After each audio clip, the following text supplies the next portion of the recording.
The hybrid, we love it. Best car we've had in 43 years, and it is really smooth. And we're saving money on the gas. Right now, get financing as low as 0.99% APR for 36 months on most 2026 models. Visit QuantrellVolvo.com. See dealer for details.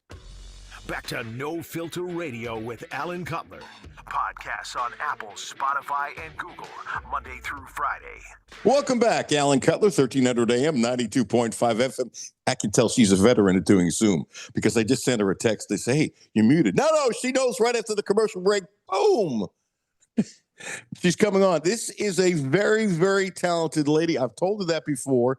And when she attacks something, it's with brains and thought process. From Virginia, went to the University of Virginia, went to a little place also that's pretty good when you get your master's degree at Columbia, which I'm a little biased towards. I was smart enough to fill out the application. No, I didn't apply, but we're talking about brainy stuff. So she's been with the Herald Leader since 1997. And when I saw your headline, I went, boom, I wonder if she's got time today. Linda, thank you for joining us. And please tell me if I'm correct. You're incorrect. Your editorial that I read in today's Lexington Herald Leader used the term golden parachute for Mitch Barnhart, outgoing athletics director at the University of Kentucky. Please tell me why you used that term. Well, and let me just correct one thing. It's not an editorial because it's not from the whole paper. It's just me and my little column on the editorial page. I got you. And Thank you for fixing that. I'm sorry. Well, no, it's okay. It's just important that the paper doesn't get blamed for my opinions, even though they do anyway. Anyhow, I mean, it's a golden parachute. It's not a very original term, but it seemed to fit pretty well. He gets to go. He's been paid a lot of money for 24 years, and he gets to go away with even more at a school that is possibly facing big budget cuts. In particular, the athletics department, which has been at a surplus and given money back to the general fund for a long time, which is most unusual, now they're borrowing money. They are borrowing money. And I'm not talking about like our salary money, millions. And they take this on. It's incredulous. This is a really good point, Alan, because in the old days, just as of like 2 years ago, UK was one of the few schools that really could say the athletics money was separate from the academic mission. They were totally self-sustaining, and they were paying off bonds on campus and doing good things for campus. Now, I actually went and looked this up again. Champions Blue, the new LLC, had to borrow $31 million from UK to pay athletes, and they got another loan for $110 million for the upgrades to Kroger Field. So we are no longer saying that athletics is just off on its own, doing its thing with a self-sustaining bank account. Everything is now connected.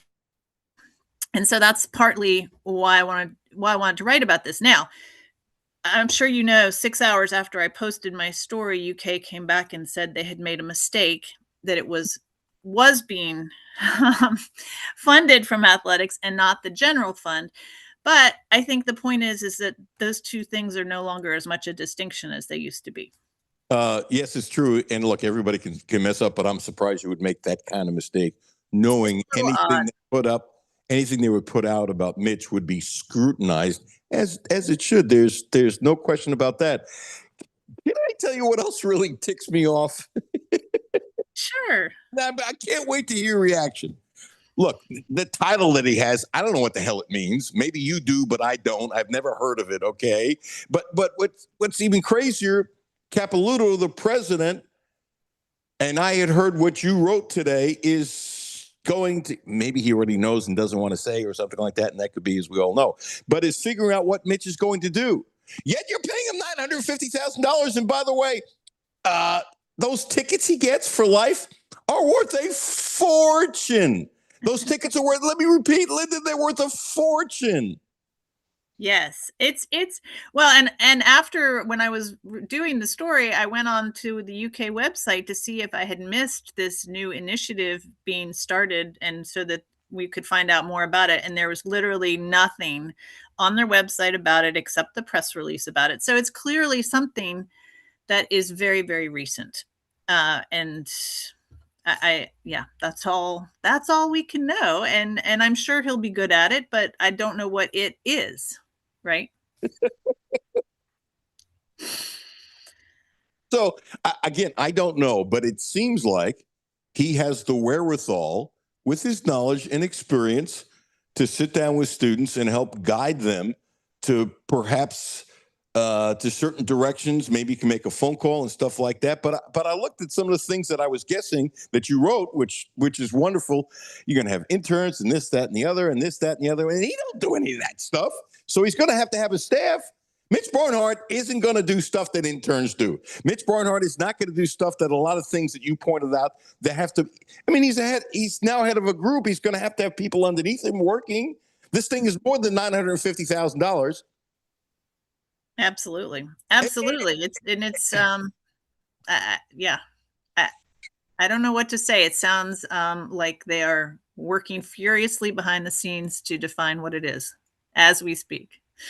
And I'll tell you, I mean, what is so demoralizing, and I come at this, obviously know very little about sports, but have been around a long time. And I come at this from the perspective of the staff and faculty who contact me, who are, hearing that they could maybe not get raises or that their benefits may be cut, or, adjunct faculty and staffers who are underpaid. And this is everybody knows the outsized role of sports, but this is beyond demoralizing for them.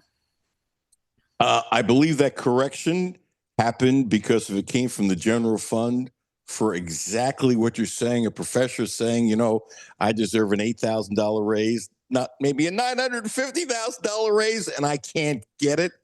And I'm sure a lot of professors at UK have off the record contacted you about how upset that they are, which is normal. I don't blame them, that kind of stuff.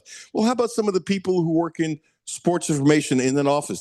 Those kids, when I say they're kids, I'm sorry, Linda, excuse me, I'm old. A lot of those younger people, they work ridiculous hours and get paid for the amount of time they put in, very little. And now you're adding $950,000 to the athletics department. I know nothing, but it wouldn't surprise me when it's all said and done. This is going to cost close to $1.5 million a year. He's got to have people around him. He's not doing all the things you listed.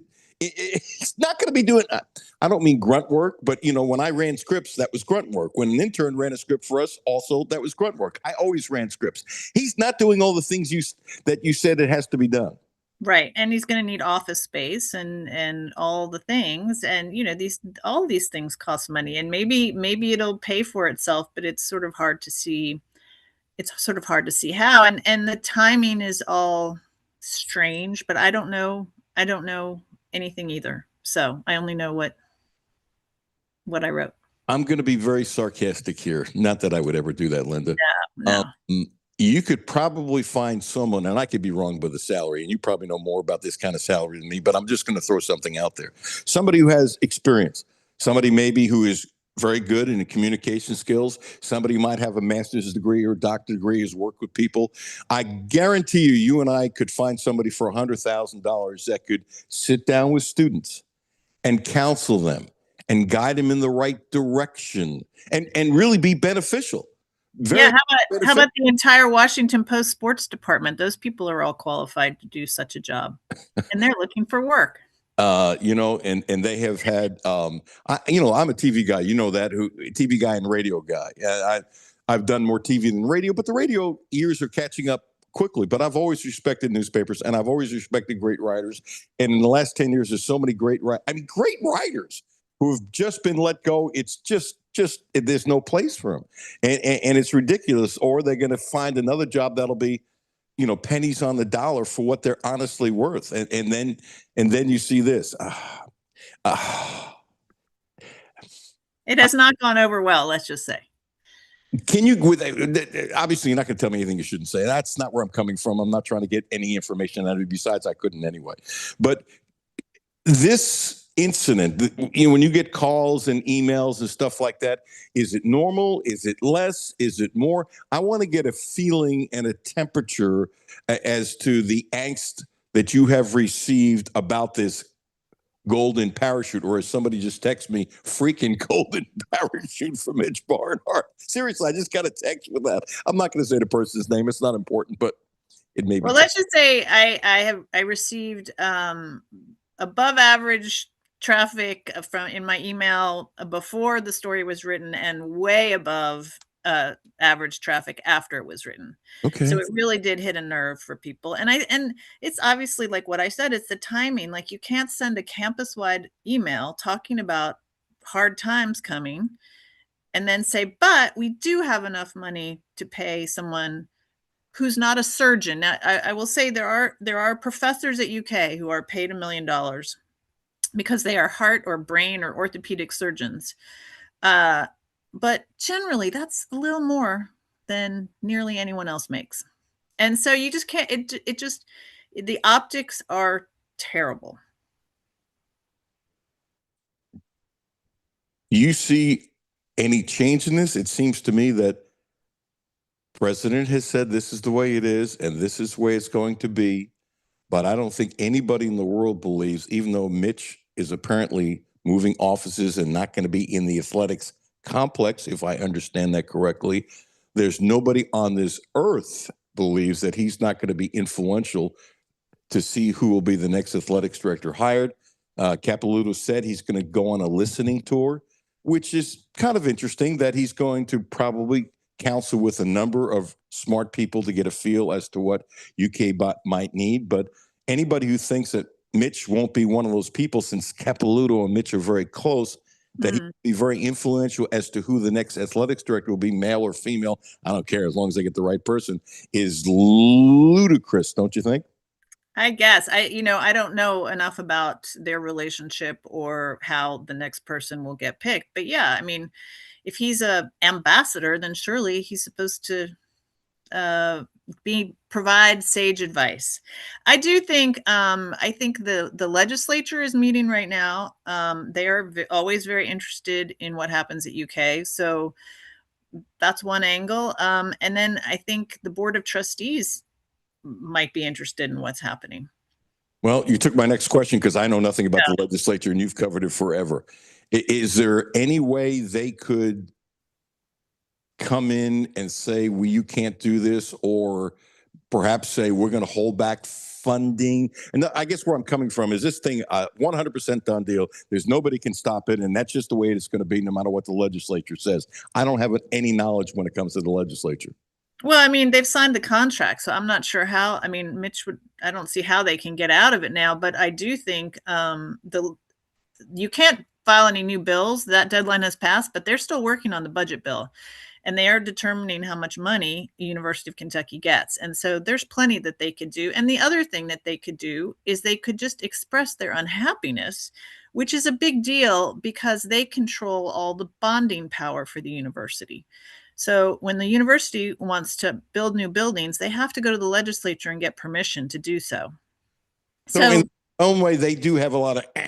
Oh, yeah. Yeah. Now, they don't typically get involved at this kind of micro level, but they've been showing more and more interest in doing so in recent years with things like the DEI bill and other sort of legislation like that. That's far more what's the word? Far more involved. So I don't know. We'll see. UK generally is a very popular entity in Frankfurt, but this is the kind of thing that makes a lot of different people at all levels angry.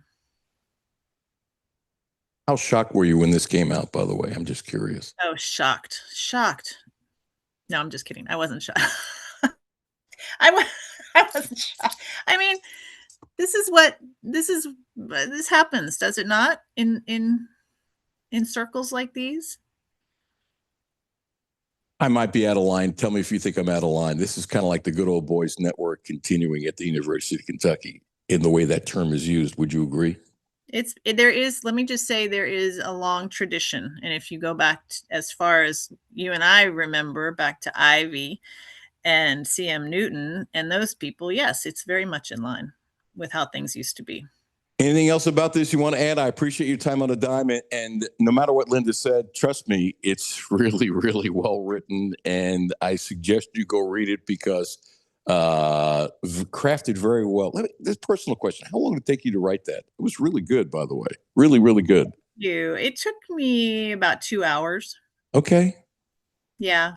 And then, going back and forth and rewriting and stuff like that.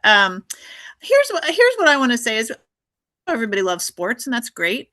But I think in the end, the most important thing is the academic mission of the University of Kentucky. And that's how I look at these kinds of situations. And so I just hope people will kind of keep that in mind. Lovely way to end. Linda, thank you so much Thank you. for joining me on a dime. You do a great job. You would be very good with somebody else doing a talk show on general topics, by the way. We don't do that, but you would be very good at that. Oh boy, that's scary stuff. I don't know. I'd have to put on makeup and stuff. Ooh. You know what? You can wear as much makeup as I did this morning. Well, you're very kind. We'll have to think about it. Okay. Linda, you have a great day. You too. Thanks so much. Great job. Jimmy, that was really, really, really good. I don't know if you've had a chance to read it. I'm going to guess you and Matthew will be talking about it at 4:00. Wow. I mean, I'm purposely not going to read too much of it on the air because it's not fair to her. I want people to go read it because the truth is it's that good. It really is that good. I am amazed. So you get a job for $950,000, Jimmy, right? And I'm telling you, those tickets are worth a lot of money for life. Okay, Jimmy, those tickets are worth a lot of money. Can I repeat? And okay, we'll pay you $950, but you're probably not going to work nearly as hard as you did when, guess what? You were athletics director. By the way, Kentucky leads Georgia 68-56, 3:39 to go in the game, round 2 of the NCAA tournament. Clara Strack is just going off. She's just going off, and she's doing Clara Strack stuff. She's been absolutely spectacular. One of the best players in the country. And I don't know where they'd be without her. And it was nip and tuck early on. And there's no question that Kentucky has really, really poured it on thanks to Strack.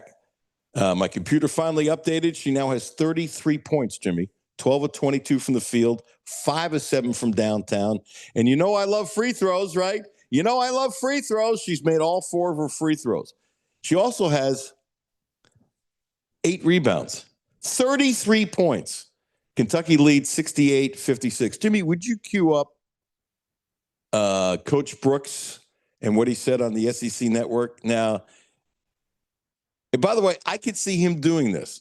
And so before the SEC tournament, he got together with Clara Strack, and he was tough on her. And let me defend Brooks, as he'll say it anyway. He's saying because of his relationship with Strack, he could be this tough, and it worked out, and it was effective. This is Coach Brooks talking about Strack as they were getting ready for the SEC tournament. I might get arrested for child abuse. Are you selling it on eBay or what? Can you tell us a packet? I'm telling you because it only refers to her.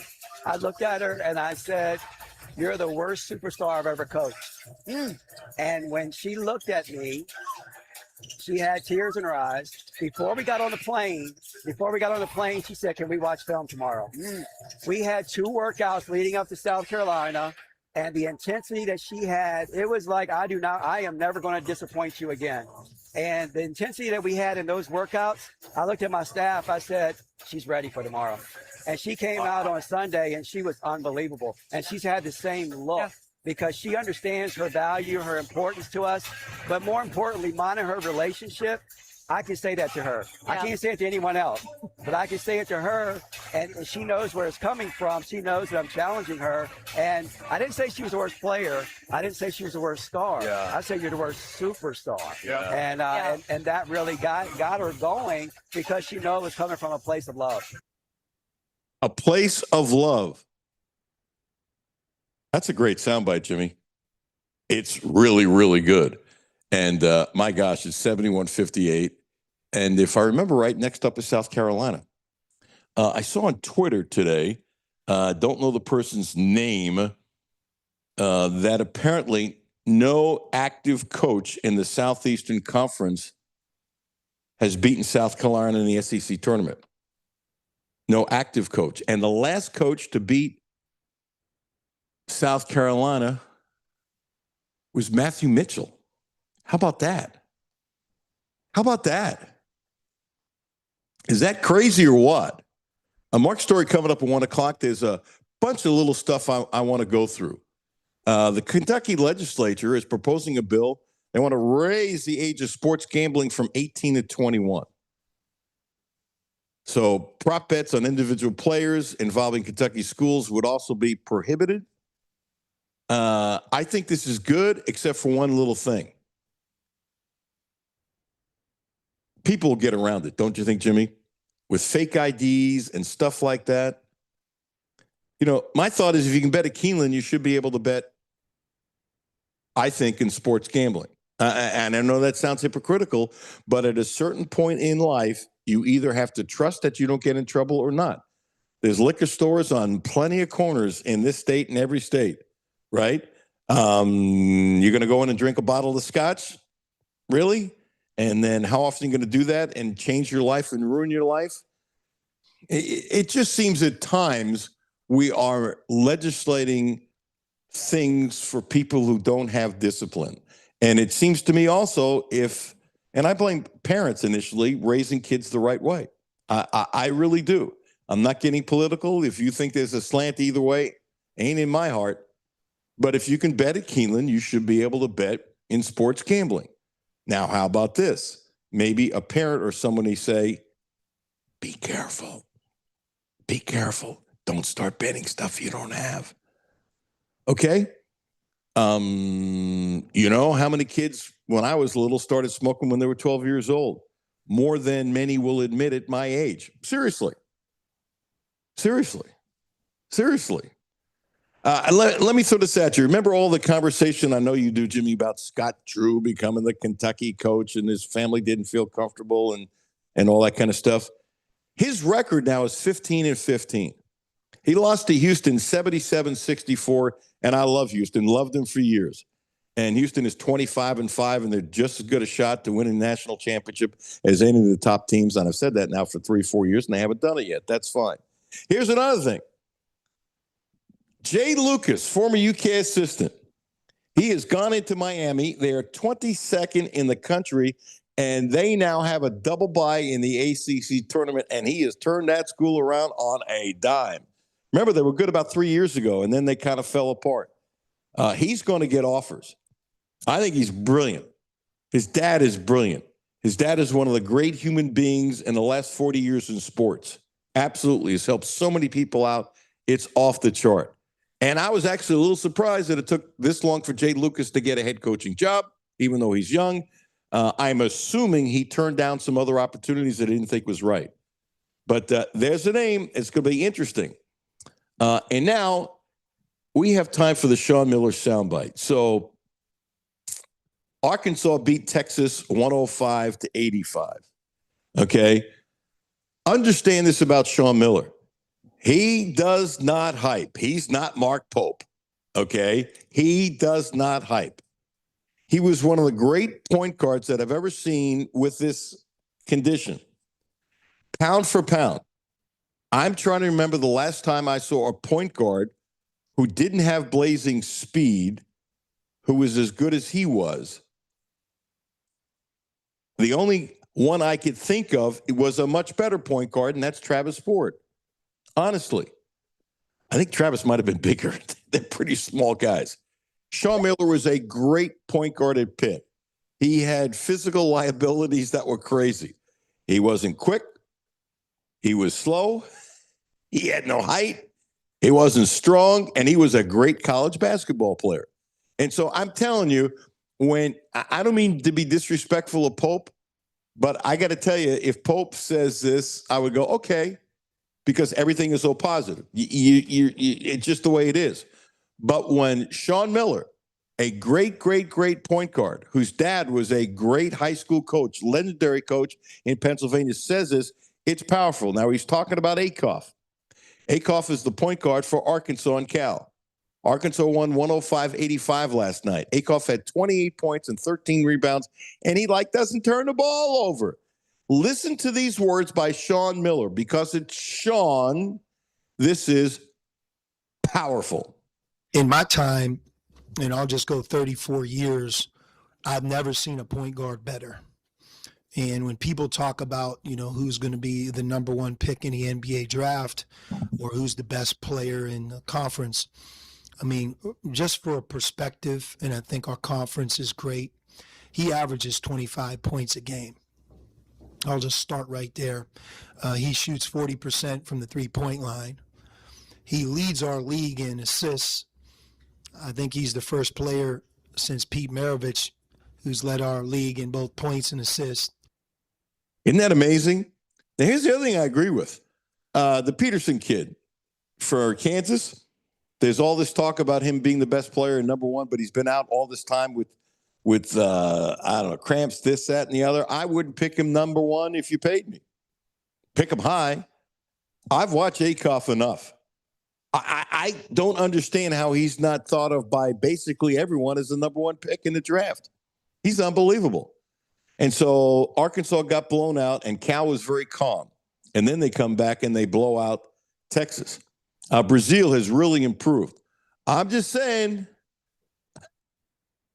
to me, Jimmy, how many people would be ticked off if Arkansas goes to the Final Four? They're a potential Final Four team. I know they got blown out the other day, but I want to tell you, Akoff is calm. He's just playing he's playing a man's game. He's going to be really good next year in the NBA. How many people in Lexington, how many people in the state of Kentucky, how many people that are Kentucky fans will be upset if Arkansas makes the Final Four? I think part of it will depend on how far Kentucky goes. If Kentucky's assuming they're not in the Final Four, I think more fans will be upset than they would like to admit. And it's like, at what point would you stop getting upset because Cal left and he's there? Like, where's the buffer? I feel like last year would have been okay because, the first year without Cal, see what he's doing there. But I don't understand why you would be upset now. I don't get it. When's the separation enough? Doesn't bother me. Yeah. Honestly. And I wish Cal good luck. And was there anybody tougher on Cal than me? No. And I wish him good luck. Yeah, that's the thing. Why would you not wish the man good luck? He gave a lot of great years here, and he gave a lot of crappy years here. Yeah. It's like, and now if this was last year and he took maybe 5 or 6 of the guys that were committed to Kentucky, and it was basically the Kentucky 2.0 team that he had, then I could see there being some people upset. But why? Why would you be upset? I might put it at maybe half of the fans they're not going to be excited, but I don't know how upset they're going to be. If they go to the Final Four and Kentucky gets knocked out early, there'll be Cal fans who say, "See, I told you so." Da da da da da da da da da da. They're deep and they're really good. Yet, it's college basketball; they can get blown out. Real quick, Mark's story is coming up next, but I want to say Clara Strack, 33 points, 12 of 22, 5 of 7 from downtown, made all 4 of her free throws, had 8 rebounds, 2 assists, 3 fouls, 1 turnover, and how about this for icing on the cake? 3 blocks. So Kentucky sticks it to Georgia, 76-61. South Carolina is next. Coming up next, Mark's story. Thank you for tuning in. Thank you for telling friends. 1:30, it is Jim Master. And thanks to Linda Blackford. Her commentary her column is really, really, really good in the Lexington Herald Leader. Alan Cutler, 1300 AM, 92.5 FM. No Filter Radio with Alan Cutler, brought to you by Quantrell Auto Group. QuantrellForLife.com. Hi, this is Alan Cutler. Have a no filter comment? Hit the text line, 859-381-1313. 859-381-1313. Hi, this is Alan Cutler, and I've spent years on these roads, and safety isn't a slogan to me, it's real life. That's one reason I trust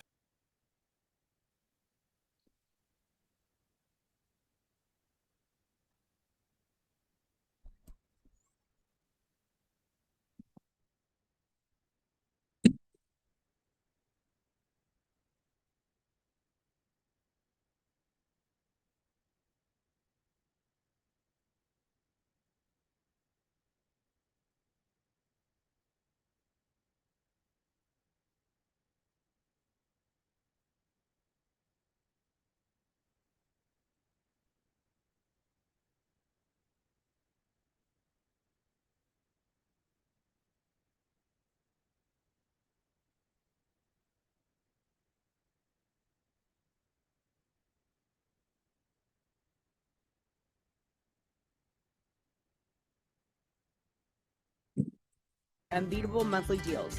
Stop in and pick up assorted M&M or Twix share-size candy bars, 2 for $4, and Mike and Ike's or Hot Tamales stand-up bags, 2 for $7. This March, make every stop a winner at Clark's Pump and Shop. Return, refresh, refuel. W223CV Lexington. ESPN Sports Radio 1392.5, WLXG Lexington, and LM Communications Broadcasting Station. The only no-filter sports show in Kentucky. It's the Alan Cutler Show with award-winning TV sportscaster Alan Cutler. Welcome back, Alan Cutler, 1300 AM, 92.5 FM. I didn't plan this for Lexington Herald Leader today, but it is. Linda Blackford was wonderful talking about her editorial. That was a late ad. Mark's story has been on the list. Thank you very much, Mark, for joining us for quite a while. The longtime lead sports columnist at the Herald Leader since 2001, started at the Lexington Herald Leader in 1990. You know, Mark, there's not a damn thing for you to write about. There's nothing going on, is there? It's an interesting. This is a good time of year anyway, and then obviously there's a lot of other things going on too. So yeah, that in that way, it's a good time. Did you ever do this? And I did this in TV. You know, there's so much stuff going on. Can we save 3 or 4 of these things for July? Yeah. July in this market is challenging. It is absolutely challenging. No question about it. Golden Parachute. I like the headline that was on Linda's column today. And Mark, I don't know what to make of this. I don't understand. Capilouta says he's still figuring out what Mitch Barnhart is going to do. The tickets he gets are worth a lot of money for life, all these tickets and stuff like that, for a position that I don't understand. And I don't understand, and I could be wrong, why you pay $950,000 a year plus these benefits for him to do it. It's like he's almost getting his salary as AD, but shifting out to a totally different role. Can you figure this out? Does this make any sense to you in times where there's money problems at UK? Well, as I understand the concept, which is just they're trying to develop kind of a program that will, leverage, sports positions, create where you can come to UK and train yourself to work in the sports industry.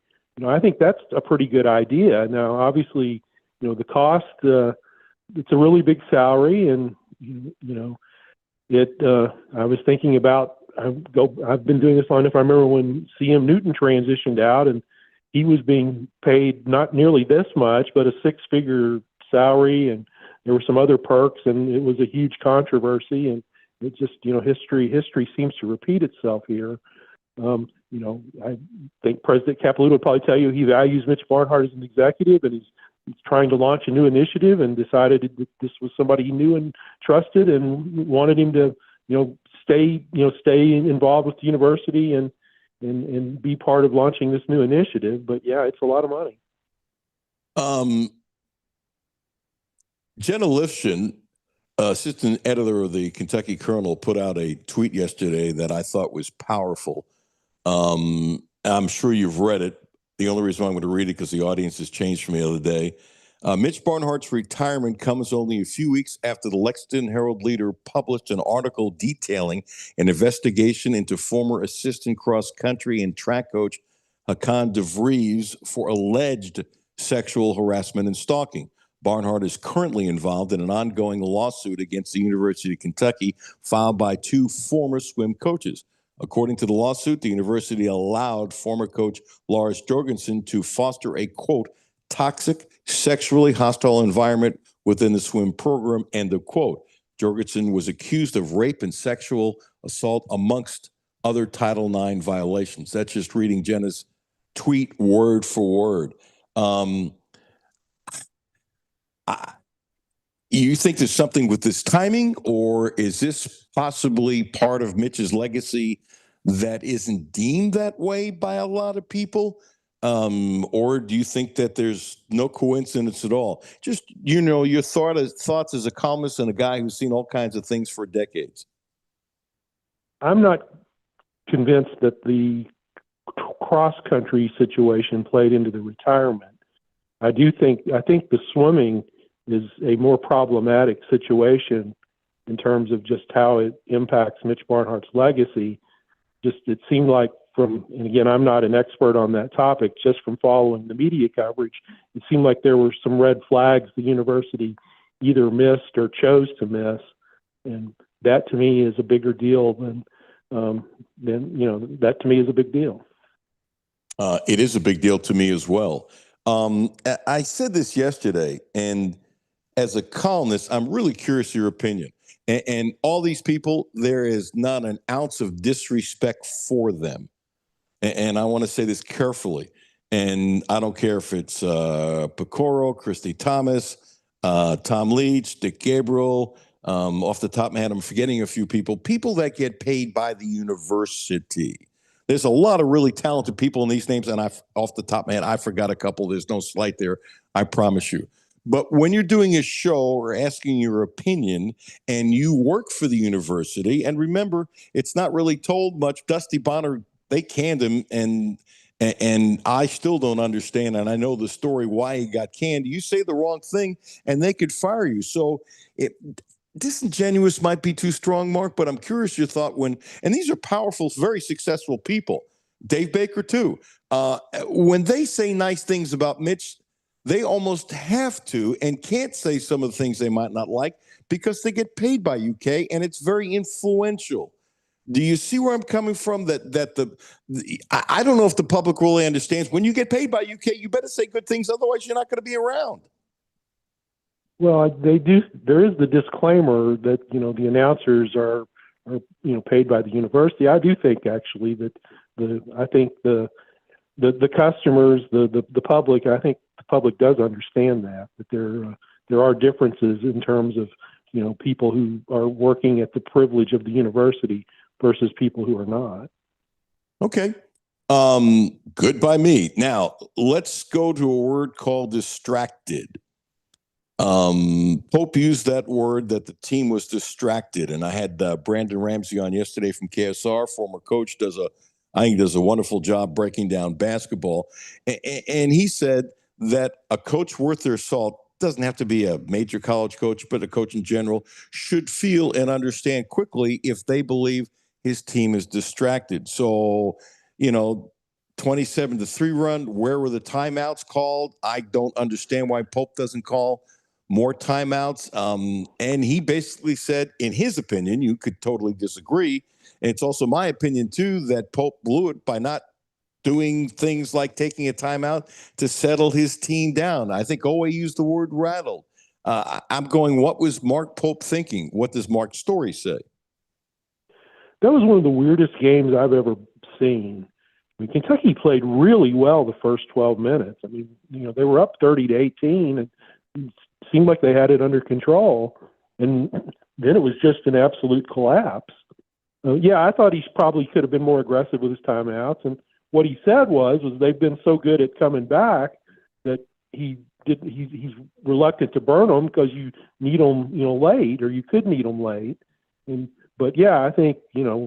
I think probably he should have called multiple timeouts to try to stop that, 27-3 rampage. Rampage is a good way of putting it. And it's like anything else. Everybody can have a bad game. A coach is allowed to have a bad game too. Not if you coach at the University of Kentucky, right? Isn't that how it goes, Mark? Coach can't have a bad game, that kind of thing. Well, obviously the expectations are very high. Yes. Speaking of which, if this program ends up not making a nice run in the SEC tournament, and they might be playing on Wednesday, which to me, if you're the Kentucky program, and notice I say might be, because they still, you can beat Florida and get a little help and move up.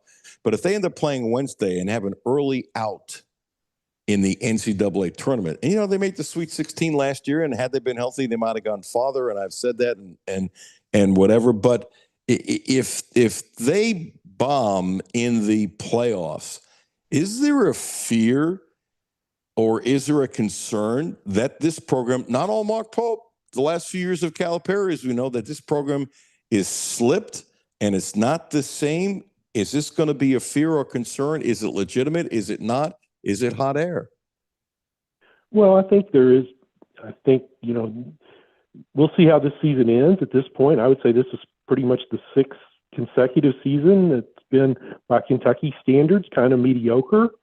Now, I think the level of frustration that's built is based on that. And I think a little bit too much of that is actually directed at Mark Pope because, as you note, he's not responsible for the majority of that stretch. And I thought last year's team was successful. They did Kentucky hadn't been to the second weekend of the NCAA tournament since 2019, and they got there and they had huge wins against teams Kentucky wanted to beat. So I thought that was a successful team whose season was somewhat compromised by injuries. I think injuries have also been a big factor this year, but I also think there are some roster construction problems. But to answer your question, I think Kentucky has taken a the first small step toward being Indiana, but there's a long way to go to get there because Indiana's been in this rut for about 30 years. But yeah, I think there's a little bit of concern. I also think there's still a lot of advantages. I think the brand is, I think you have a lot of history behind the brand, and they obviously have resources. So I still think there's a lot of reasons that you can turn that around. But yeah, I would say if this season doesn't end well, that yeah, there is a little bit of that concern. And I also think it's very fair, as you point out, that it's not like it started when Mark Pope got here. Yet I think you're saying the same thing. I'm not putting words in your Mark, that just the more of a piling on. And by the way, I thought last year was successful too, and I said it. Butler's healthy and Robinson has a good wrist, and they might have beaten Tennessee.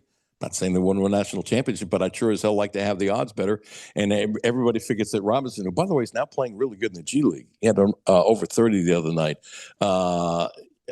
He had his 5 best games before he got hurt. I actually thought last year's team was pretty damn good. Yeah, I did too. I thought when that team was healthy, it was it had some weaknesses, especially defensively, but it was a really fun team to watch. And they beat Duke, they beat Gonzaga, they beat Tennessee twice, they beat Louisville. They obviously lost the game at Rupp Arena to the former coach that really mattered to the fans, but otherwise they pretty much won the games that mattered to the fans. And when they were healthy, that was a really good team, a fun team to watch. Mark, I'm going to throw a little curveball. This is kind of breaking news. Maggie Davis put up, and then Phoenix Stevens reposted. The SEC Network reports that Kentucky's women's win today puts Kentucky back at number 16 on Charlie Cream's projection, meaning the Cats would be back in position to host the NCAA tournament. And I would think they would get great crowds at Memorial Coliseum. That's a nice uptick, yes? Well, it would be better if Charlie Cream actually was the person who determined that.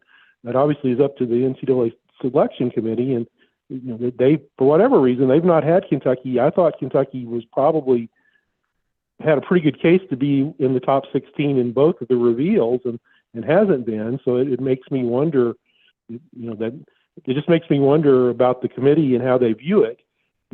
They did beat a team that beat Kentucky in the regular season. And I don't know that the selection committee has given Kentucky much grace for the games they played and lost without Tiani Key. So we'll see. I almost wonder if they have to beat South Carolina to really lock in that, the chance to host. I will say this though: if I were a number 4 seed in this women's NCAA tournament, I would not want to see Kentucky show up as my number 5 seed. Good point. By the way, Key, as you're mentioning, only had 12 rebounds. Wonderful. And 16 points. Yes, she had 5 turnovers, but Strack, as I mentioned a couple times, 33 points in 34 minutes, 5 of 7 from threes and 4 from the free throw line. And she had 8 rebounds.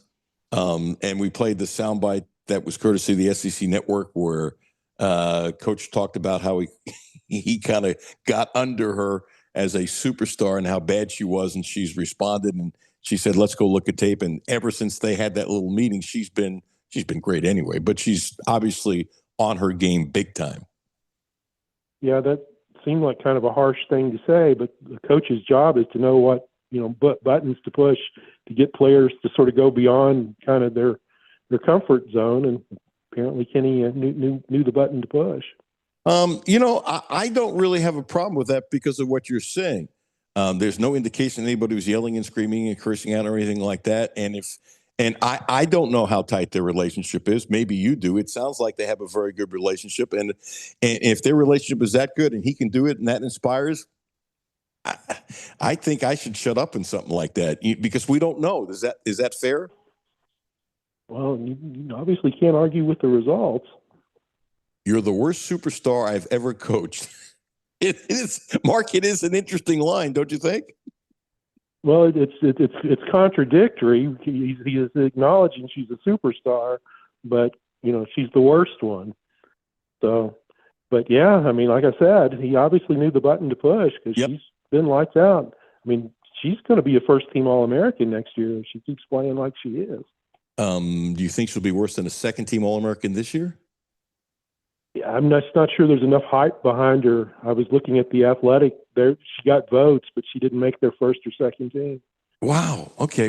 Well, Mark, I'm going to suggest you know more about the women's game across the country than I do. I don't follow it that much. I'm not going to make something up, but gosh darn, I'd like to look at tape at all the young women who make the second team and she doesn't. Maybe I'm being biased. Well, I think she is that caliber player, but like I said, for whatever reason, there just doesn't seem to be quite that level of hype behind her. But some of the voting will not have yet been done, and what she did today will help, because I think the fact that a 6'5" player hit 5 3-pointers in the SEC tournament will get a lot of attention. I hope so. It's pretty damn good. Let's do a little NBA thing for a second. Riley Minix is on the Cavs roster. As of the other night, he's played 3 games, averaging 3 points. But a great career, as you know, at Morehead State. But the two guys that are really fascinating me, outside Cason Wallace, who's a great defensive player and leads the NBA in steals, and Reed Shepherd's been unbelievable, and I've talked about him a lot. But the two other guys I haven't talked about a lot, just a little bit, Dillingham, when he got traded to Chicago, I said it was a blessing, and Nick Richards too, and they are playing Dillingham because they want to see if he's a guy. He got 24 minutes the other night. Mark, as you probably saw, 5 rebounds, 5 assists, 6 points. And Nick Richards, in 23 minutes, 12 points and 13 rebounds. So often guys don't get to play because they don't get a chance. I love Dillingham's game. I was shocked that Minnesota didn't think enough of him. I don't know why the hell they drafted him. But he's got a shot now in Chicago, and he might turn into an NBA player because he got traded. Yeah, I've always liked Rob. I think you have to go into it. I think you have to give him a little leeway and give him some room, because to get the good, you're going to have to take some of the bad. But yeah, I think given a chance, I think he can be a quality NBA guard. I like his shake and bake. On a humorous side, can you imagine getting 9 speeding tickets since 2017 and still having your license and not having to pay more money on your insurance than either one of us could afford? Myles Garrett, 9 speeding ticket, and the story reads he's only going to have to pay a fine. I've had more speeding tickets than I would care to admit, and I equate that in my mind with just taking my money back of my house and setting it on fire. That's about the same of value in that. So, yeah, I would encourage Myles to hire a driver. And he can afford it. I mean, last year the speeding ticket in a suburb was 100 miles an hour in a 60-mile-an-hour zone, and this was 94 and 70. And he's supposed to be a great guy. I don't know him, but he does things for charity and all that kind of stuff, and maybe he's just got a lead foot. But I don't know how you keep your license. How do you keep your license? Well, that's a good question. But you also get into jurisdictions. If they're not all in the same jurisdiction, maybe he's beating the system. But that's wild speculation with no information. So yeah, I don't know. I got nothing, Mark. I got nothing, and even I'm not going to touch that one. Let's flip to the Reds for a minute. I really like what they've done in the offseason. I'm a big Stewart fan. I think he can hit 25 home runs. I'm very curious. The second they got Dane Myers, he's not going to continue doing what he's doing. As the other day, 455. But they might have gotten a young kid who just needs to play more. And even with Hunter Green getting hurt, they're deep pitching-wise. And the Reds used to be terrible with their starting pitching. They didn't have 5, no less be deep. I'm actually thinking that they got a shot to finish in second place and maybe win a few more games than last year, maybe not 90, but closer to 90 than last year. And this might be a good season before we have a strike next year. Yeah, I like the Reds. I think the starting pitching is really good. I thought bringing in Eugenio Suarez is a really good move. I think he'll hit a lot of home runs in that ballpark and sort of give the lineup some depth and a focus. I think he'll take some pressure off Ellie De La Cruz. And I agree with you. I think they have a chance to be good. I think they have a chance to contend in that division. I don't know how far you look ahead, but to me, I don't see any way. This sounds silly because people can compromise, but the stubbornness that has been on both sides forever, I don't see how there's a baseball season in 2027. And I hope I'm wrong because I love baseball. Well, I think that would be insane. I mean, baseball has more momentum right now than it's had in years. I mean, I just think it would be crazy not to play, but I don't have much confidence or belief in the baseball owners, so I'm sure they'll screw it up. You said that better than I did. I'm sure they will screw it up. Last one. Kentucky legislature proposing a bill to raise the age of gambling in sports from 18 to 21. Prop bets on players involving Kentucky schools would also be prohibitive. Does this do anything for you? My thing is, if you can bet at Keeneland, you should be able to bet anywhere, and people need to have some discipline. But what say you, Mark Story, Lexington Herald leader? I'm kind of the belief that if you're a legal adult and old enough to vote or go serve in a war or whatever, you pretty much just ought to have the same rights everybody else should have. Yep. I agree with the restriction on prop bets, which I think have created all kinds of mischief in terms of gamblers trying to get players to do things to influence, prop bets. So I'm okay with restricting that, but I'm not in favor of the age limit. Sounds good. Mark, anything else in your cranium that's hot around here that you want to make a comment on?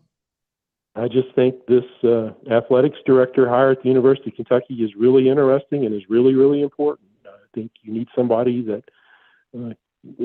has a grasp, or somebody really capable that's willing to sort of embrace the new era and sees it as an opportunity and not a problem to be managed.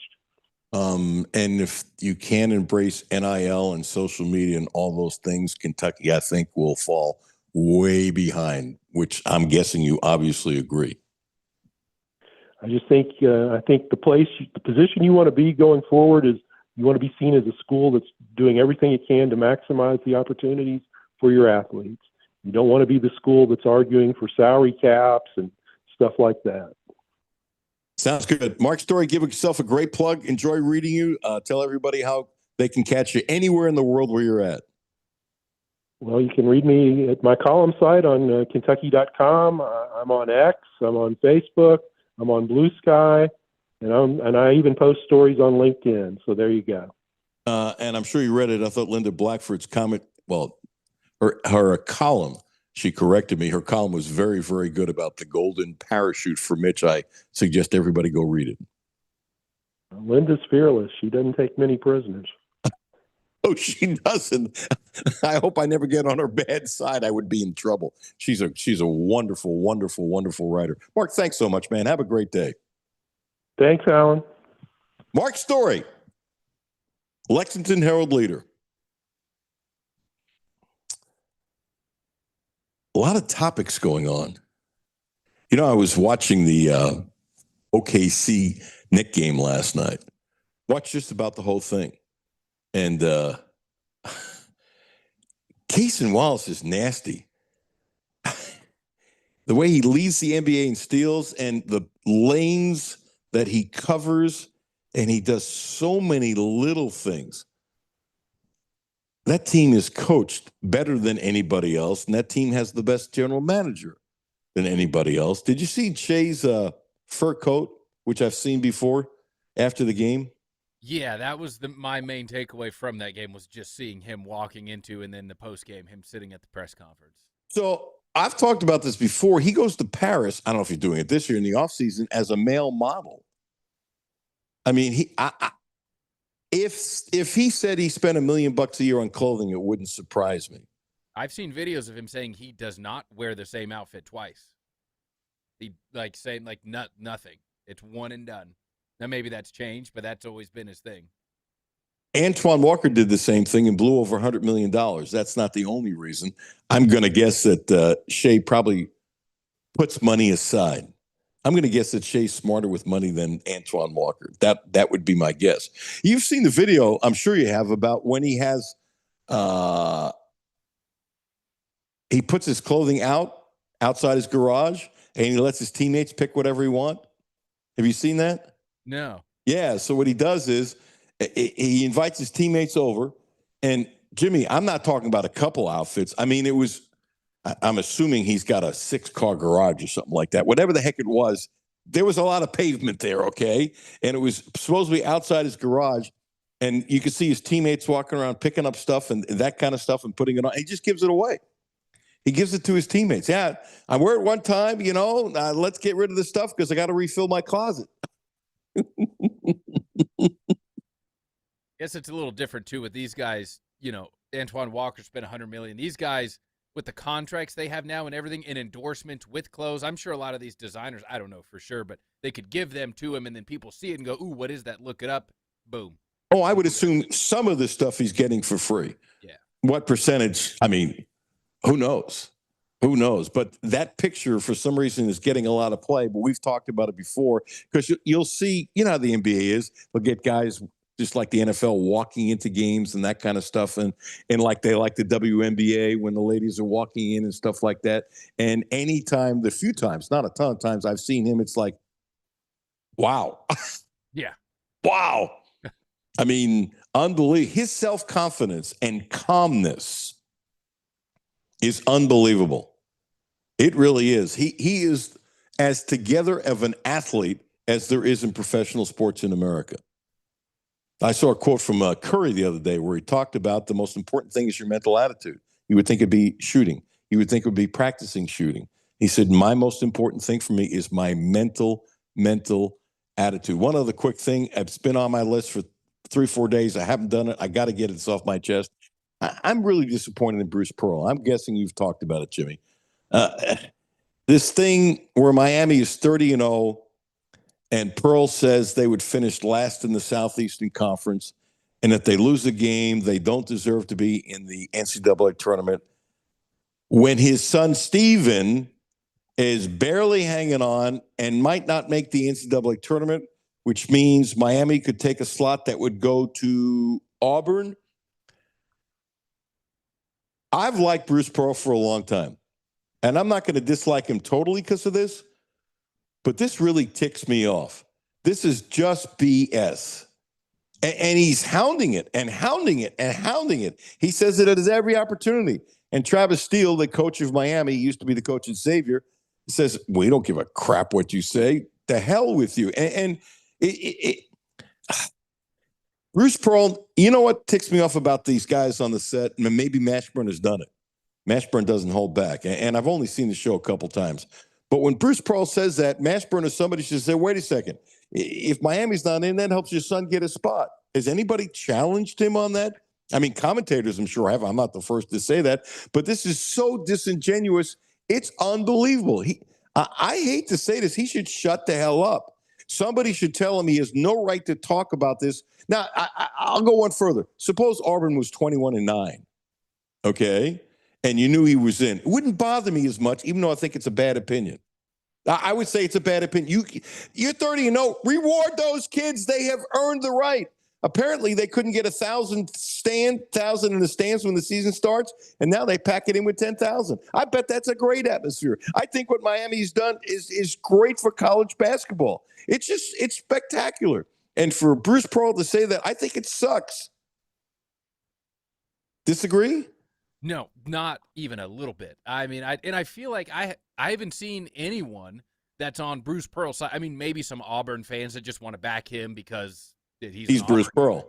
But my thinking is I immediately went to, this seems like one of those in a pre-production meeting. They went around, they said, who's got this? And he had this opinion, and they're like, okay, we're going to go with it. No one pushed back because we're going to post this. Like one of those where they're just kind of engagement farming, where you got to have that hot take, like the First Take or Cold Pizza shows used to be, where, okay, I'm going to take one side, you take the other side, and we're just going to pretend fight and pretend that these are both our opinions. Like that, it's that outlandish of a take, in my opinion, that it's like, that had to be, someone told him to say that. There's no way. He's too smart.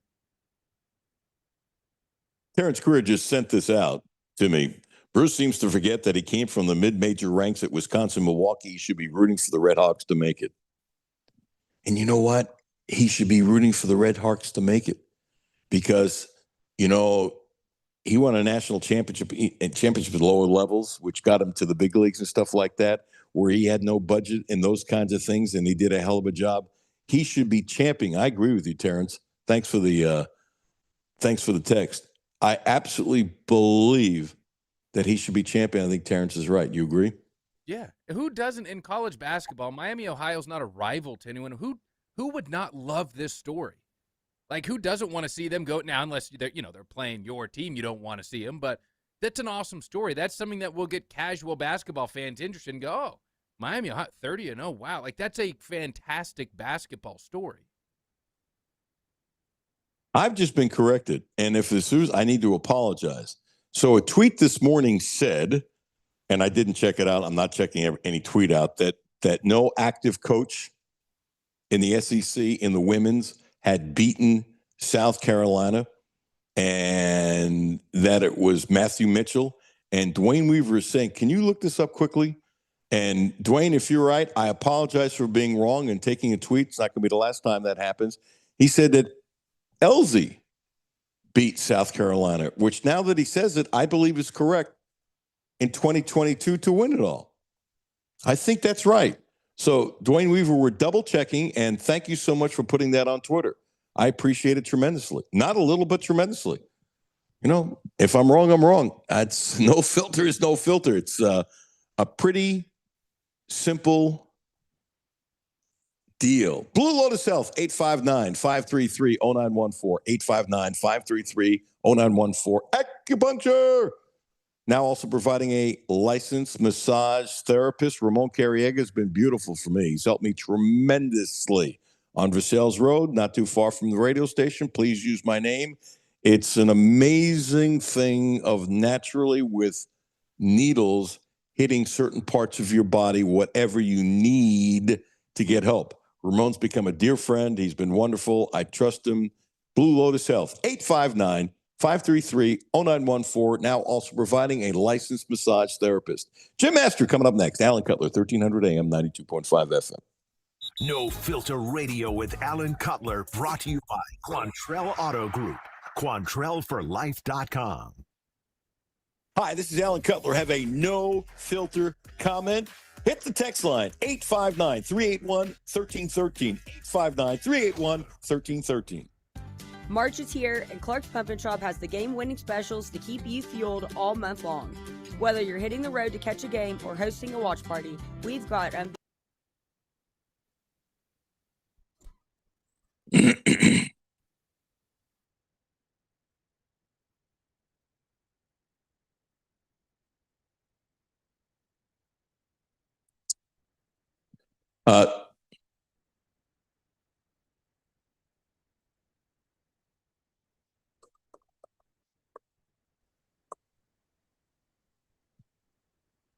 I trust Volvo.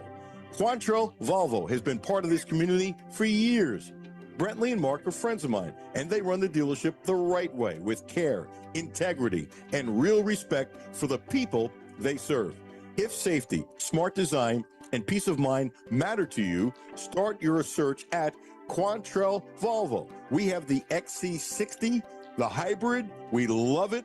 Best car we've had in 43 years, and it is really smooth, and we're saving money on the gas. Right now, get financing as low as 0.99% APR for 36 months on most 2026 models. Visit QuantrellVolvo.com. See dealer for details. Back to No Filter Radio with Alan Cutler. Spotify and Google, Monday through Friday. Welcome back. Alan Cutler, 1300 AM, 92.5 FM. Dwayne Weaver, thank you on Twitter for pointing that out. Kyra LZ, as coach of Kentucky, beat South Carolina for the SEC championship in 2022, 64-62. So thank you. Appreciate it, Dwayne, clearing that up, where a tweet said it was Matthew Mitchell last time South Carolina lost in the SEC. with the current great, spectacular administration. Now to a guy, I bet could you hit 7 free throws out of 10 blindfolded, Jim Master? At one time I could. At one time. I believe that. And now what's the most you could have done back in the day, as they say? Well, I don't know, but my claim to fame is I hit 40 in a row in high school and 40 in a row in college at Kentucky. So not blindfolded, but in regular big-time competition. So that was a lot of fun. Okay, so when you made 40 in a row in high school, that's an unbelievable thing. By the way, ladies and gentlemen, it's Jim Master, former great sharpshooter for Kentucky back in the 1980s with Joe B. Hall, Sam Bowie, Melvin Turpin, Charlie Hurt, Dirk Minifield, and a cast of thousands, Sticky Beal. So when you were up to 40 in a row in college, was it in your head that you did 40 in high school, and did that get you, or you weren't even thinking of that? I wasn't even thinking of that. I think my high school coach, after I hit 40 in a row, he looked it up, and I hit 40 in a row in high school as well. So don't you think that's pretty ironic? Yeah. That was pretty funny. So, yeah, I thought it was pretty cool. Well, it's the reporter in me, Jim. I'm suspicious. Like, oh, no, he knew he was 40 in a row. He's got to get past this. No. Getting there. But you had great form. But, 40 in a row is 40 in a row. That's right. That's something I can hang my hat on. And absolutely. I try to teach these young men at Sayre even, I always laugh and tell people, well, when I went to the foul line, Alan, there was no one guarding me. So it was kind of fun, right? That was my time to make a couple points and get in the scorebook. So why they call it free? That's right. That's right. The Rose. You're watching the Kentucky game the other night, and I said this already, and I'm not taking it back. I'm not going to be surprised if Kentucky wins on Saturday. It's senior day. The crowd's going to go freaking nuts. Kentucky has responded at times after a lousy game, and I think they're going to play much better. But so I'm optimistic they can actually win because I don't think Florida's not going to lose another game this year. I mean, they might not. They're good enough not to, but maybe not. By the way, Dick Vitale will be in town for the game on Saturday. Point is this, Jim. 27-3 run. Kentucky had a lovely lead. They're playing well. Dummy me, I thought the game was basically over. I loved the way they were playing. A&M had a bad shooting slump. But it's like anything else. Once you get out of the slump, it doesn't matter who your first team or second team is. And I'm going, call a timeout. Do something. And there was no timeouts. And by the time you put the starters back in, those kids were feeling it. Come on, you lived it. Once you feel it, it don't matter who's guarding you, right? Well, that's true. Strange game, but kind of a strange year, right? Kind of how our year goes. We play crazy great some games on the road, win some games we're probably not supposed to, lose some games at home. But, yeah, strange game. But, again, Alan, it could a lot of factors. I mean, it's easy to look at the stat sheet. You already addressed it. We were not very good at free throws again, but we were not very good at hitting anything there, like you say, for like the last 10 minutes of the first half. Noah got a couple good looks. I was hoping he would really get going. He missed both of those. That was in the first half. Just couldn't get anything going. But defense, Alan, we had 13 turnovers, I believe. They had 7. The 7s, maybe we're not playing good enough defense, hard enough defense to turn people over. That's one of my thoughts. So, and we didn't defend the three-pointer very well, especially the two guys that could hit the three-pointer for them. I'll be honest with you, I was really disappointed in that. You need to get on somebody that is the best shooter, and the one kid is definitely their best shooter. So that was disappointing. But I will say this. I totally agree. I think I'll be shocked if we do not play well on Saturday, which means I think we can win. I'll be shocked. Get some rest, get our feet back on this, see what happens. But I really will. I think we'll come back. We do it all year, as you said, Alan. We have these ups and downs. Remember, everybody, we're down 3 players, and maybe that has something to do with it too. Yeah, I look at this. Did we talk about this last week? I don't remember. But the 3 players I look at differently than you do, which is, all good. I think they're better with Aberdeen, and I wish the low kid nothing but the best. So to me, they're only down maybe 2 players, but one would be coming off the bench, which certainly would help. There's no question about it. And the JQ thing, that's just really sad. And Cam Williams, I think, would have been much better by now. I really do. I mean, I'm not saying he'd have been the greatest player or anything like that, but I think he was doing nothing but just starting like a flower, and it's a bud, and it's just starting to blossom, and you could see it. That's what I thought of Cam Williams. Well, I totally agree. The game he got hurt and came out of, ironically enough, he scored 2 baskets. He hit 2 free throws and hit a basket, and he came out because of his ankle or leg. But, yeah, you and I agree with you a lot, Alan, but I actually think the point guard is the missing key. I think he would be I think Aberdeen would even be better at being more of a swing player and a 2 guard that can float around and do what he wants, as opposed to thinking about setting people up, even though he's gotten better at it. He has. And he had a tough night too. So I'm looking forward to it. Again, we have what we have, right? We have whoever we have. And they have a chance to do something Saturday to really put a nice little flavor on their season going into the tournament. They win Saturday, and if they can get out of playing on Wednesday, they could get to Saturday. But if they have to play on Wednesday, I don't totally care. Agree. Kentucky or Oshkosh, ain't nobody making it to the championship game. Matter of fact, maybe once every 50 years, I'm not going to be around. Maybe you will. I just don't think it's possible to play on Wednesday and go deep in the tournament, partly because there's a reason you're playing on Wednesday, obviously, but leg-wise, even if you play 10 players, your legs are not going to hold out. That's right. See, we're down 3 players. And again, that is what it is, but that would probably be another dagger in our side if we have to play so many games. Again, looking at the bench, they got a lot out of. I butcher his name sometimes. Alan, help me, but Dubadé, he had a crazy good game the other night. Toughness and all that. That's a huge sign. I'm going to say this, and I've been down on him all year. I thought Garrison the last few games, Alan, has showed toughness and awareness. Not saying he's perfect yet, but they ran the screen off of him up top. They threw some nice balls down to him down low. I was impressed. So hopefully they can build on that. You have to find positives when you're going into a game against Florida, and you've already mentioned it. But Florida might be, top 1, 2, 3, or 4 team in the country right now. That's how well they're playing and how well they've really gelled into it. So. I'm sorry for stepping on it, Jim. I think they are playing that well. And I've been down on Garrison for the better part of 2 years. And you know what I said after the game? They should have thrown him the ball more. I mean, that's right. He's a big, strong man. And my hyperbole exaggeration, A&M had a bunch of midgets compared to it. Nobody had his size. All you had to do is just throw it to him. I'm looking at those first 2 plays and going, this still sounds silly. Tell me if you think I'm nuts. I'm going, Garrison's going to get 18 to 22 points tonight, and he's going to be the difference. And I've been down on the kid. But when he's going up with the ball, they're barely getting up to his elbows. He had such an advantage. Yeah. Why did they stop throwing him the ball? And if you double team him, then somebody's going to be open in a corner or somewhere for a wide open shot. Now the 3-point shooting gets better. To me, that drove me nuts. I would call a timeout and say, Mr. Garrison, do you see him? Do you see Mr. Garrison?